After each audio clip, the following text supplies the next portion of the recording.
മുഖത്തുദർ jewellery group ഇന്നേ ദിവസം income ടാക്സിൻ്റെ റീഡുകൾ നേരിട്ടുകൊണ്ടിരിക്കുകയാണ്.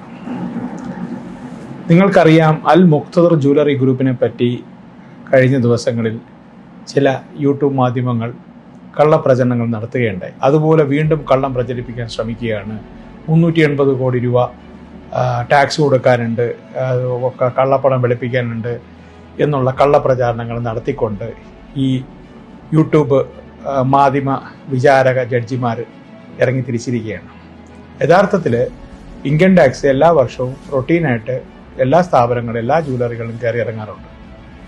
അക്കൂട്ടത്തിൽ ഞങ്ങളുടെ ജ്വല്ലറിയും വ്യാപാരത്തിൻ്റെ ഉയർച്ച, അത് ഞങ്ങളുടെ 10 ഇരട്ടിയിൽ കൂടുതലുള്ള കഴിഞ്ഞ വർഷത്തെ വ്യാപാര ഉയർച്ച വെരിഫൈ ചെയ്യാനായിട്ടുള്ള ഒരു ടീം ആൾ കേരള അടിസ്ഥാനത്തിൽ വരികയും എല്ലാ ജ്വല്ലറികളും വെരിഫൈ ചെയ്യുകയും ചെയ്തുകൊണ്ടിരിക്കുകയാണ്.